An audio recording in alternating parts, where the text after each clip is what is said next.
రైల్వేకి రాకముందు మీరు ఏమనుకున్నారు, ఇప్పుడు వచ్చినాక ఎలా ఉంది మీ feeling? You got any knowledge వచ్చిందా? ఎలా ఉండాలి రైల్వే స్టేషన్లో, ఎలా ఉంటుంది, టెక్నికల్ ఏంటి, సేఫ్టీ ఏంటి, మనం ఎలా టికెట్ తీసుకోవాలి, రిజర్వేషన్ అంటే ఏంటి, ఎన్ని రోజుల ముందు తీసుకోవాలి, కన్సెషన్ ఎవరికి ఉంది, సీనియర్ సిటిజన్కి ఎలా ఉంది, హ్యాండిక్రాఫ్ట్ వాళ్ళ కోటా ఎలా ఉంటుంది, రిజర్వేషన్లో ఎన్ని కేటగిరీలు ఉన్నాయి, ఏసీ అంటే ఏంటి, జనరల్ అంటే ఏంటి, ఇవన్నీ తెలిసిపోయినాయి.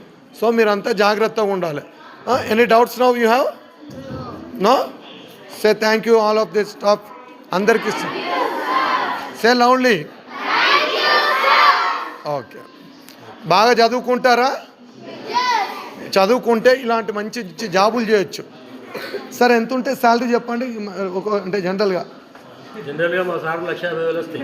నానా, సార్కు 1,50,000 రూపాయలు.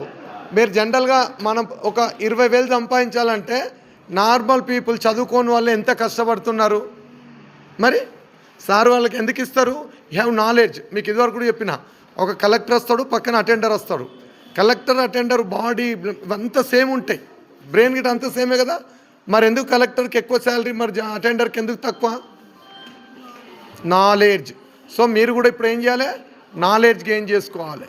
నాలెడ్జ్ ఎక్కడ వస్తుంది? ఇంట్లో రోజు లేట్గా రావడము, స్కూల్కు డుమ్మా కొట్టడము,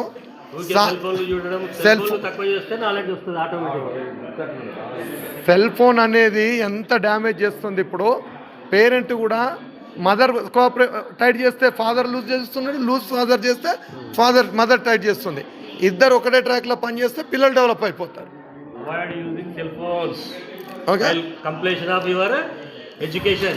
అన్నీ చెప్పండి కానీ మాకు అదొక్కటి చెప్పకండి సార్ అంటారు వాళ్ళు.